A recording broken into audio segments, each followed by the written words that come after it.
प्यारे बच्चों, कक्षा 9 के सामाजिक विज्ञान में आपका स्वागत है। आज हम लेते हैं लेक्चर नंबर 13। देखिए, आपको भारत के मुख्य भौतिक वितरण के बारे में बताया जा रहा है, जिसका आज हमने लिया है तटीय मैदान। 5वां बिंदु है, इसका 5वां हेडिंग है। देखिए, प्रायद्वीपीय पठार के पूरब और पश्चिम में, यानी कि दोनों ओर समुद्र तटीय मैदान मिलते हैं। ये मैदान बंगाल की खाड़ी और अरब सागर के किनारे स्थित हैं। जो भारत के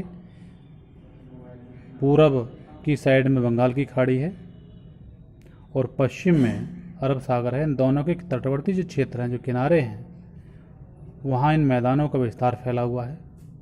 इन सभी तटीय मैदानों को इनकी स्थिति के आधार पर दो भागों में बांटा गया है। पहला है पश्चिम तटीय मैदान। देखिए, अच्छी चीज़ है, ध्यान से देखें, समझें। यह मैदान अरब सागर के किनारे पश्चिमी घाट के रूप में फैला हुआ है। इसका जो फैलाव है, उत्तर में खंपात की खाड़ी से लेकर दक्षिण में कन्याकुमारी अंतरिक्ष तक फैला है। इसका जो क्षेत्रफल है लगभग 1600 किलोमीटर लंबा और 60 किलोमीटर चौड़ा है। पश्चिमी तटीय मैदान का सबसे चौड़ा जो भाग है, गुजरात का मैदान कहलाता है। उत्तर से गोवा तक यही तटीय मैदान कोंकण तट कहलाता है। कोंकण तट एक अच्छी चीज़ है। अति लघु उत्तरी प्रश्न में ज़्यादातर ये चीज़ पूछी जाती है। छोटी है, अच्छी है, याद कर लें। इसके आगे कर्नाटक तट और केरल तट का जो संयुक्त नाम है, उसको हम मालाबार तट के नाम से पुकारते हैं। पश्चिमी तटीय मैदान में नर्मदा और ताप्ती, जो दोनों ही नदियां पश्चिम को बह रही हैं, अरब सागर में गिरती हैं, ये दोनों बड़ी नदियों के मुहाने जो हैं, इन मुहानों पर ही ये मैदान फैला हुआ है। किंतु वहाँ डेल्टा ये नदियाँ नहीं बना पाती हैं। यहाँ डेल्टा की जगह ज्वार नद मुख मिलते हैं। यहाँ इन क्षेत्रों में, यानी दक्षिण में, खारे पानी की छोटी छोटी बहुत सारी झीलें हैं, जिन्हें हम लैगून या कयाल के नाम से पुकार लेते हैं। और जो मालाबार तट है, जो कर्नाटक तट और केरल तट का संयुक्त नाम है, उस तट पर बालू के ढेर बहुत ज़्यादा मिलते हैं। दूसरा है पूर्वी तटीय मैदान, जो बंगाल की खाड़ी के किनारे उत्तर दक्षिण में फैला हुआ है।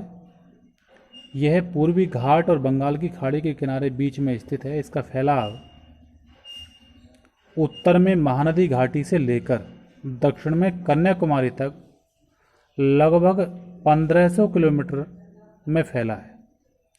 इसकी चौड़ाई 150 से 350 किलोमीटर तक फैली हुई है।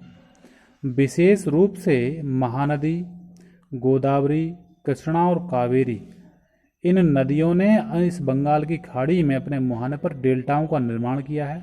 और यही डेल्टाई भाग पूर्वी तटीय मैदान के रूप में ज़्यादातर किनारे वाले जाने जाते हैं। इस तटीय मैदान का जो आधा उत्तरी भाग है, वो गोलकुंडा तट या उत्तरी और दक्षिणी सरकार तट कहलाता है। देखिए, ये चीज़ अच्छी आई है। उत्तरी सरकार तट किसे कहते हैं, अक्सर ये पूछा जाता है।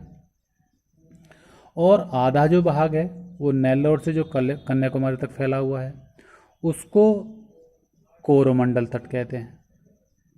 तो यानी कि पूर्वी तटीय मैदान के अंतर्गत अगर आपको बताया जाए, पूर्वी तटीय मैदान का जो उत्तरी भाग है, वो उत्तरी दक्षिणी सरकार तट, उत्तरी और दक्षिणी सरकार तट, और जो इसका दक्षिणी भाग है, वह कोरोमंडल तट कहलाता है। दोनों ही अति लघु प्रश्न में आते हैं, अच्छे हैं। पूर्व तटीय मैदान से महानदी, गोदावरी, कृष्णा और कावेरी, 4 बड़ी नदियां गुजरती हैं। इस तट पर लैगूनों का विकास ज़्यादातर हुआ है। यहाँ पर पाई जाने वाली जो लैगून अर्थात झील हैं, उनमें चिल्का और पुलकिट, ये 2 झीलें प्रमुख हैं। इनका जो जल है वो खारा है, जो पीने योग्य नहीं है। चिल्का खारे पानी की सबसे बड़ी झील है भारत की, जो 780 वर्ग किलोमीटर में फैली हुई है। इनके ये जो क्षेत्र हैं पर्यटकों के लिए बहुत ज़्यादा आकर्षक होते हैं, इसीलिए इन भागों में बहुत बड़ी संख्या में पर्यटक भ्रमण करने आते हैं, घूमने आते रहते हैं।